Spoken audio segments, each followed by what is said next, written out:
अस्सलाम वालेकुम dear students, welcome to the smart education YouTube channel.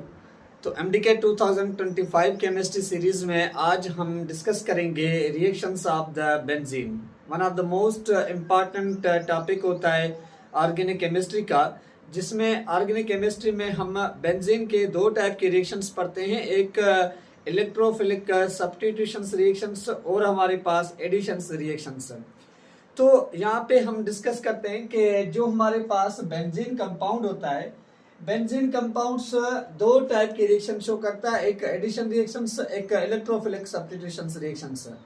अगर बेंजीन का हम एडिशन रिएक्शन शो करवा रहे हैं तो इट मींस कि बेंजीन उस वक्त एक अल्कीन कंपाउंड्स मतलब कि अनसैचुरेटेड हाइड्रोकार्बन जैसा क्या करवाता है, शो करवाता है।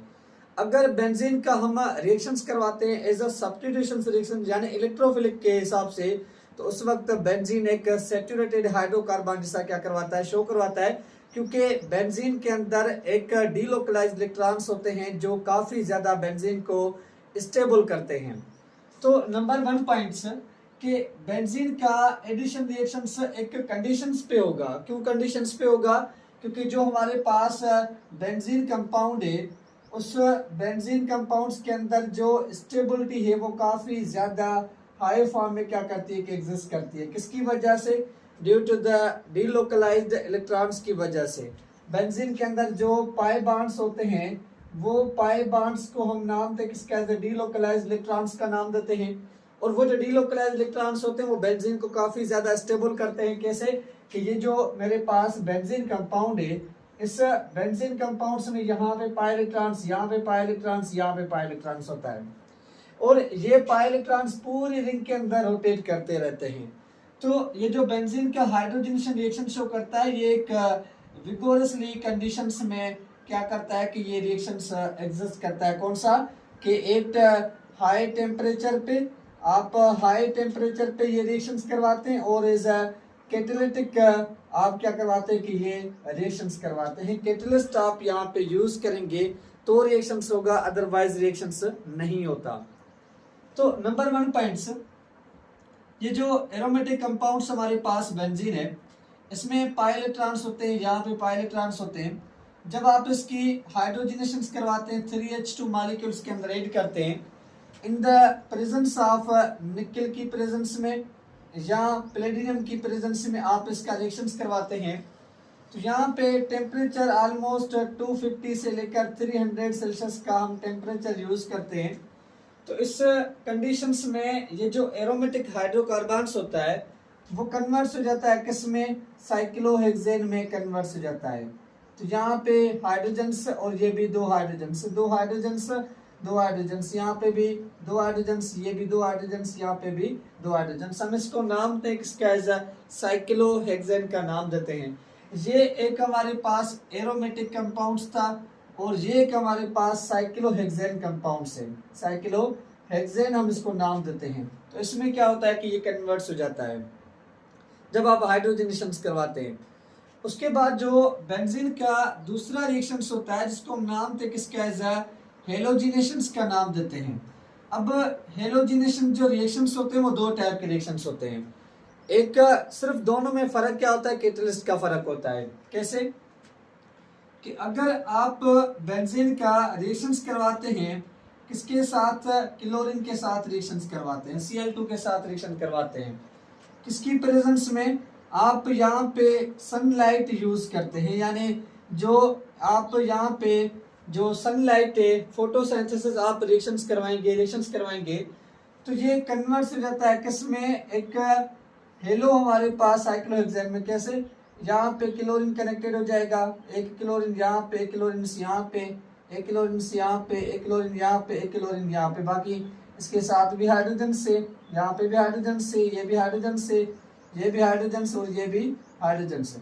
तो ये इस कंपाउंड में क्या होता है? कन्वर्ट्स हो जाता है। जब आप सन की प्रेजेंस में, सनलाइट की प्रेजेंस में आप ये रिएक्शंस करवाते हैं बेंजीन का, तो वो साइक्लो में कन्वर्ट हो जाता है, अपनी एरोमेटिसिटी जो होती है वो खत्म कर देता है, और जहाँ पे क्लोरीन कन्वर्ट, जैसे देखें ये 1 और ये 2 3 4 5 6, तो 1, 2, 3, 4, 5, 6 कितने? Hexa chloro. आप इसको नाम देंगे हेक्सा क्लोरो आप नाम देंगे, और साइक्लोहेक्सेन ये हमारे पास इसका नाम होता है साइक्लो, हम इसको नाम देते हैं हेक्सेन का नाम देते हैं। कब? जब आप सनलाइट के प्रेजेंस में रिएक्शंस करवाते हैं। अच्छा, अगर इसकी आप हेलोजिनेशंस करवा रहे हैं in the presence of FeCl3 की प्रेजेंस में, आयरन क्लोराइड्स की प्रेजेंस में, तो ये बेंजीन जो होता है वो कन्वर्ट्स हो जाता है किसमें? एरोमेटिसिटी अपने आप पे रहती है, लेकिन यहाँ पे क्लोरोबेंजीन में कन्वर्ट हो जाएगा। किसमें कन्वर्ट हो जाएगा? क्लोरोबेंजीन में कन्वर्ट हो जाता है। तो हम इसको नाम थे किसका है? क्लोरोबेंजीन का नाम देते हैं। लेकिन कब रिएक्शन हुआ? जब आप FeCl3 की प्रेजेंस में इस रिएक्शंस को नाम देता है इलेक्ट्रोफिलिक सब्स्टिट्यूशन रिएक्शंस। ये हमारे पास एडिशन रिएक्शंस कहलाता है, ये एडिशन रिएक्शंस कहलाएगा, ये इलेक्ट्रोफिलिक सब्स्टिट्यूशन रिएक्शंस होता है। तो दोनों में फर्क ये होता है। अब डिस्कस करते हैं कि जो दूसरा हमारे पास रिएक्शंस होता है, ये आपने लिख लिया है तो आप इसको लिखने में इसको मिटा रहा हूं, कि जो दूसरा हमारे पास रिएक्शंस होता है बेंजीन का, वो रिएक्शंस हमारे पास है ओजोनोलाइसिस। कि जब हम क्या करवाते हैं कि ओजोनोलाइसिस करवाते हैं किसकी? बेंजीन की। तो थर्ड हमारे पास रिएक्शन से ओजोनोलाइसिस हम इसको नाम देते हैं। ओजोनोलाइसिस का मतलब होता है कि आप इसमें ओजोन के साथ रिएक्शन करवाएंगे, O3 के साथ रिएक्शन करवाएंगे। तो ये जो बेंजीन हमारे पास एरोमेटिक हाइड्रोकार्बन से साइक्लो, ये इसमें में पाई बॉन्ड्स होते हैं, आप इसका रिएक्शंस करवाएंगे O3 के साथ in the presence of KMnO4, लेकिन बेसिक मीडियम में आप इसका रिएक्शंस करवाएंगे, बेसिक मीडियम में। तो यहाँ पे H3O पॉजिटिव हम यहाँ पे यूज करते हैं। ये बेसिक मीडियम में सॉल्यूशंस होता है पोटेशियम परमैंगनेट का। तो ये कन्वर्ट हो जाता है C6 और ये हमारे पास H6O9। इसको हम नाम देते हैं किसका? बेंजीन ट्राइओजोनाइड का नाम देते हैं। बेंजीन ये ट्राइओजोनाइड कंपाउंड्स कहलाता है, जो हमारे पास ये कंपाउंड्स होता है। फिर हम इस कंपाउंड्स का रिएक्शंस करवाते हैं किसके साथ? जिंक के साथ रिएक्शन करवाते हैं। तो ये कन्वर्ट हो जाता है किसमें? ग्लाइजल कंपाउंड्स में कन्वर्ट हो जाता है। ये कार्बोनाइल बॉन्ड्स, यहाँ पे भी कार्बोनाइल बॉन्ड्स, यहाँ पे भी H और ये H, हम इसको नाम थे किसका है? ग्लाइऑक्सल का नाम देते हैं। ये हमारे पास ग्लाइऑक्सल कंपाउंड्स होता है, डाइएल्डिहाइड्स फॉर्म में एग्जिस्ट करता है।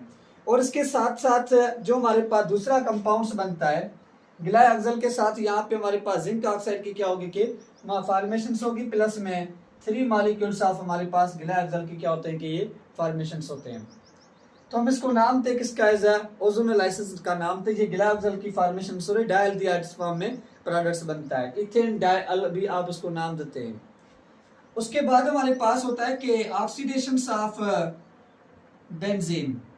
जब आप ऑक्सीडेशंस करवाएंगे तो पहली पॉइंट सर कि अगर आप बेंजीन का ऑक्सीडेशंस करवाएंगे तो बेंजीन ऑक्सीडाइज नहीं होता, भले आप स्ट्रॉन्ग ऑक्सीडाइजिंग एजेंट्स यूज करें। आप यहाँ पे स्ट्रॉन्ग ऑक्सीडाइजिंग एजेंट्स यूज करें, चाहे वो KMnO4 आप यूज करें, चाहे पोटेशियम डाइक्रोमेट यूज करें, पोटेशियम डाइक्रोमेट, चाहे माइल्ड रिएजेंट्स यूज करें, चाहे सॉलिड रिएजेंट्स यूज करें, कोई भी करें, ये ऑक्सीडाइज नहीं होता।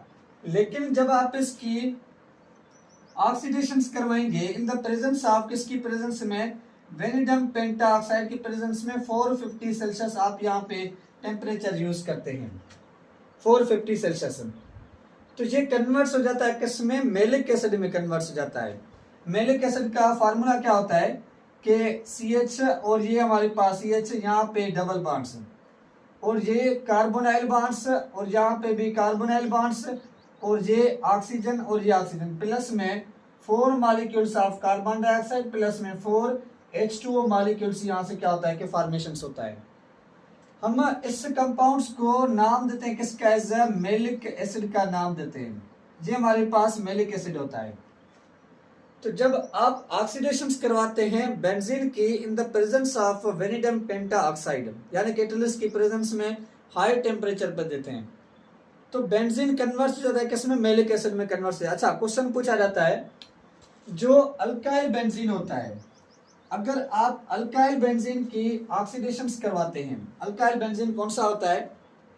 मैं यहाँ पे लेता हूँ कि बेंजीन कंपाउंड्स, और इस बेंजीन के साथ यहाँ पे आर ग्रुप कनेक्टेड है, यानी अल्काइल ग्रुप कनेक्टेड है। तो जब आप इस बेंजीन की ऑक्सीडेशन करवाते हैं in the presence of KMnO4 में, पोटेशियम परमैंगनेट की प्रेजेंस में करवाते हैं, तो ये बेंजीन कन्वर्ट हो जाता है किस में, कार्बोक्सिलिक एसिड में कन्वर्ट हो जाता है। आर जो ग्रुप था वो आर ग्रुप कार्बोक्सिलिक एसिड में क्या हो जाएगा, कन्वर्ट हो जाएगा।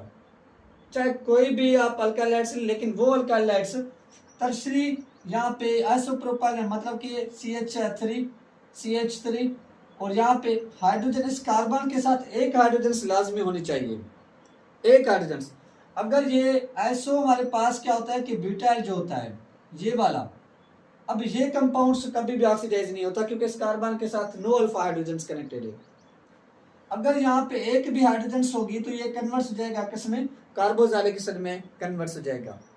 नाउ वी डिस्कस अबाउट सबसे ज्यादा जो इंपॉर्टेंट हमारे पास रिएक्शंस हैं वो है इलेक्ट्रोफिलिक का substitution of the benzene reaction. करते हैं कि जो बेंजीन कंपाउंड है, ये मेरे पास क्या है कि बेंजीन कंपाउंड है, इस बेंजीन के पास पाई इलेक्ट्रॉन्स होते हैं, पाई इलेक्ट्रॉन्स होते हैं, पाई इलेक्ट्रॉन्स होते हैं।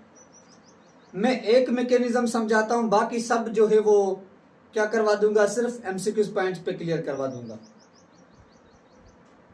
इसके साथ जब आप इलेक्ट्रोफाइल का रिएक्शंस करवाते हैं, इलेक्ट्रोफाइल का इन द प्रेजेंस ऑफ किसी भी रीजन की प्रेजेंस में,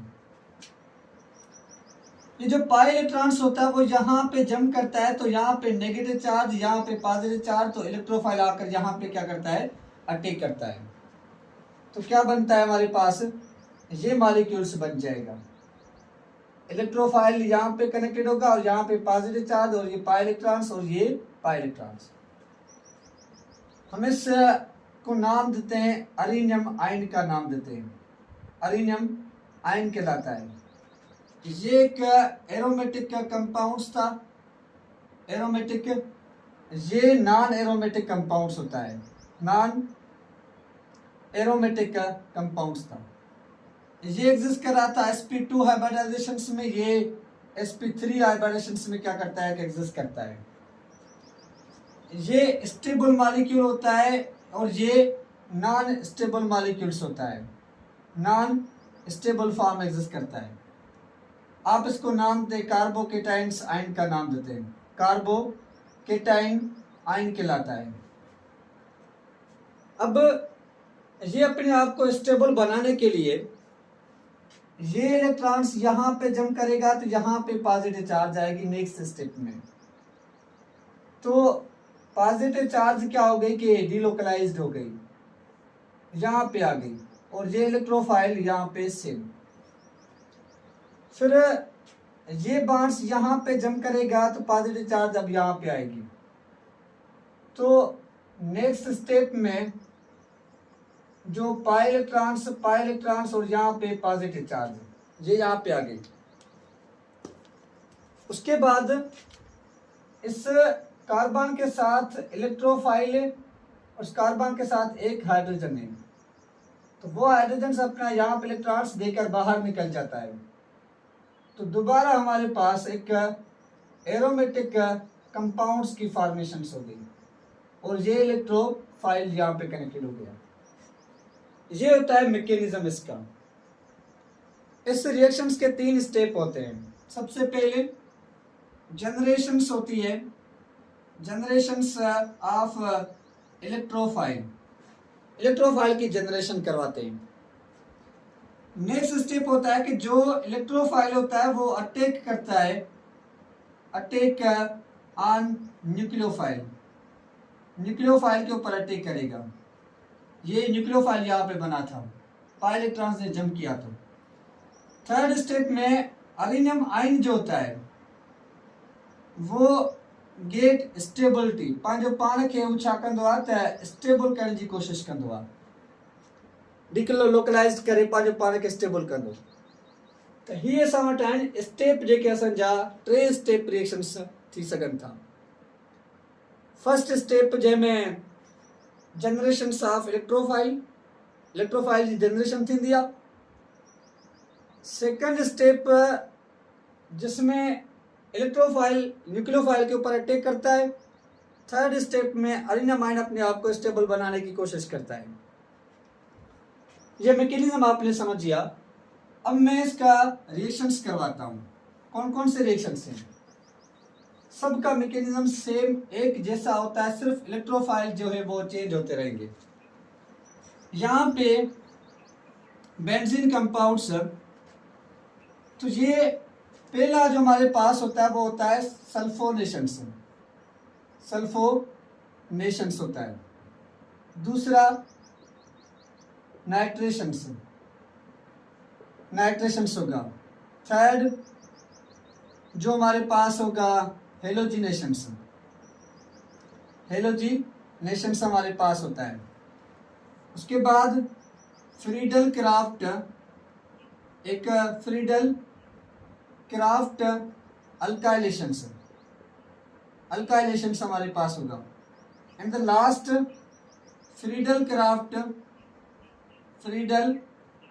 क्राफ्ट असाइलेशंस। ये हमारे पास डिफरेंट रिएक्शंस हैं। आते हैं इनके ऊपर कि इस सल्फोनेशंस में क्या होता है। इस एरोमेटिक का रिएक्शंस करवाते हैं कंसंट्रेटेड H2SO4 के साथ या फ्यूमिंग सल्फ्यूरिक एसिड के साथ। जो फ्यूमिंग क्या होता है, H2SO4 होता है। यहाँ पे जो इलेक्ट्रोफाइल होता है वो होता है SO3, न्यूट्रल, कोई चार्ज नहीं होती है इस SO3 के ऊपर। प्रोडक्ट हमारे पास क्या बनता है, जो प्रोडक्ट यहाँ पे बनेगा एरोमेटिक, ये सेम का सेम, यहाँ पे SO3H क्या होता है कि कनेक्टेड हो जाता है। हम इसको नाम देते किसका, as a benzo sulphonic acid का नाम देते हैं। बेंजो सल्फोनिक एसिड कहलाता है। आप इसको नाम देंगे बेंजो सल्फोनिक एसिड का नाम देंगे। तो सल्फोनेशंस में आप कंसंट्रेटेड H2SO4 या फ्यूमिंग सल्फ्यूरिक एसिड, इलेक्ट्रोफाइल आपके पास SO3, प्रोडक्ट आपके पास बेंजो सल्फोनिक एसिड की फॉर्मेशन होती है। ये आपके सल्फोनेशंस में 3 MCQs आपके क्लियर है। सल्फोनेशंस में प्रोडक्ट क्या बनता है, बेंजो सल्फोनिक एसिड। इलेक्ट्रोफाइल क्या यूज करते हैं, SO3। रीजन कौन सा आता है, कंसंट्रेटेड सल्फ्यूरिक एसिड या फ्यूमिंग सल्फ्यूरिक एसिड। बात करते हैं नाइट्रेशंस की। नाइट्रेशंस में आप HNO3 का रिएक्शंस करवाते हैं in the presence of H2SO4 की प्रेजेंस में, एज अ कैटलिस्ट तौर पे यूज किया जाता है। तो यहाँ पे इलेक्ट्रोफाइल हमारे पास क्या होता है, NO2 पॉजिटिव नाइट्रोनियम आइन। हम इसको नाम देते हैं किसका, एज अ नाइट्रोनियम। ये नाइट्रोनियम हमारे पास आइन होता है, नाइट्रोनियम आइन, जिसका ये शेप होता है नाइट्रोजन डबल बॉन्ड्स यहाँ पे पॉजिटिव चार्ज, ये हमारे पास शेप है, इसका नाइट्रोनियम आइन। तो आप नाइट्रेशंस में HNO3 को रिएक्शंस करवाते हैं बेंजीन के साथ in the presence of sulphuric acid में। इलेक्ट्रोफाइल क्या होता है, NO2 पॉजिटिव। जो प्रोडक्ट हमारे पास बनता है वो नाइट्रोबेंजीन की फॉर्मेशन होती है, नाइट्रोबेंजीन बनता है। This compound is also called nitrobenzene. ये हमारे पास कहलाता है नाइट्रोबेंजीन कहलाता है। और इस नाइट्रोबेंजीन की जब आप करवाते हैं रिडक्शन, नेसेंट हाइड्रोजन के साथ रिएक्शन करवाते हैं in the presence of NaBH4 की प्रेजेंस में, in the lithium aluminium hydride की प्रेजेंस में, और यहाँ पे कोक कार्बन यूज करते हैं, तो ये कन्वर्ट हो जाता है किसमें, एनिलीन में कन्वर्ट हो जाता है। कौन से कंपाउंड्स में, एनिलीन में कन्वर्ट हो जाएगा। आप इसको नाम दें किसका, NH2, आप इसको नाम दें एनिलीन का। ये हमारे पास एनिलीन कंपाउंड्स कहलाता है। फिर बात आती है हेलोजिनेशंस की, जिसमें आप यहाँ पे H2 यूज करेंगे where X is equals chlorine, fluorine, bromine, iodine. तो यहाँ पे हम क्या करते हैं, क्लोरीन के साथ रिएक्शंस करवाते हैं। In the presence of FeCl3 की प्रेजेंस में ये कैटलिस्ट होता है, लेविस एसिड है। आप इसको नाम दें किसका, लेविस एसिड का, इलेक्ट्रोफाइल जनरेट करके देता है। यहाँ पे इलेक्ट्रोफाइल क्या होता है, Cl पॉजिटिव इलेक्ट्रोफाइल, हमारे पास Cl पॉजिटिव इलेक्ट्रोफाइल है। तो कंपाउंड्स कौन सा बनेगा, क्लोरोबेंजीन की फॉर्मेशन होती है। यहाँ पे Cl, हम इसको नाम थे किसका, क्लोरोबेंजीन कहलाता है। This compound is also called chlorobenzene. Cl2 in the presence of Lewis acid Cl positive electrophile होता है। फ्रीडल क्राफ्ट अल्काइलेशंस में क्या होता है, आप यहाँ पे RH लेते हैं, अल्काइल हैलाइड्स लेते हैं। फॉर एग्जाम्पल मैंने क्या लिया, यहाँ पे मिथाइल क्लोराइड्स लिया, CH3Cl। In the presence of Lewis acid जो आप कैटलिस्ट यूज करेंगे वो यूज करेंगे एल्यूमिनियम क्लोराइड्स, AlCl3, ये यूज करते, मस्ट भी आप याद रखना, ये FeCl3 एल्यूमिनियम क्लोराइड्स है। तो क्या होता है, इलेक्ट्रोफाइल यहाँ पे CH3 पॉजिटिव होता है, कार्बोकेटाइन यहाँ पे इलेक्ट्रोफाइल होता है। तो कंपाउंड्स क्या बनेगा, कंपाउंड्स यहाँ पे बनेगा टोलिन कंपाउंड्स, और टोलिन की फर्दर आप ऑक्सीडेशन करवाएंगे KMnO4 के साथ, तो कार्बोक्सिलिक एसिड बन जाएगा, कार्बोक्सिलिक एसिड बन जाता है, याद रखना। This compounds is also called toluene, हम इसको नाम देते हैं। ये कार्बोक्सिलिक एसिड होता है, कार्बोक्सिलिक एसिड कहलाता है। ये पॉइंट्स आप याद रखते जाए। अगर फ्रीडल क्राफ्ट असाइलेशंस करवा रहे हैं तो आप यहाँ पे कोई भी असाइल हैलाइड्स यूज करते हैं, कोई भी असाइल हैलाइड्स। तो यहाँ पे सेम FeCl3 की प्रेजेंस में रिएक्शंस करवाते हैं। ये लेविस एसिड है, जनरेट करता है किसको, इलेक्ट्रोफाइल को। इलेक्ट्रोफाइल यहाँ पे क्या होता है, RCO में यहाँ पे पॉजिटिव चार्ज, कार्बोनाइल के साथ पॉजिटिव चार्ज होती है। तो प्रोडक्ट्स क्या बनेगा, प्रोडक्ट हमारे पास कीटोन की फॉर्मेशन होती है, एसिटोफिनोन की। ये कार्बोनाइल ग्रुप और ये R ग्रुप, हम इसको नाम दे किसका, एसिटोफिनोन का नाम देते हैं। ये हमारे पास प्रोडक्ट्स बना। So these all are electrophilic substitution reactions जो बेंजीन शो करता है। तो ये पॉइंट्स MCQs वाली जो मेन थी वो मैं सारी आपको बता दी। कोई भी कंफ्यूजन, कोई भी क्वेश्चन है तो आप पूछ सकते हैं। अगर आपने ऑनलाइन क्लासेस लेने जूम पे तो आप हमारे नंबर पे कांटेक्ट करें, हम आपकी जो वो जूम क्लासेस में ऐड कर देंगे। तो कोई भी क्वेश्चंस, कोई भी कंफ्यूजन, पास्ट पेपर चाहिए तो भी आप हमारे नंबर पे SMS करें, हम आपको पूरे के पूरे पास्ट पेपर जो वो NTS, डाव या किसी भी यूनिवर्सिटी के आपको प्रोवाइड कर देंगे। Thank you.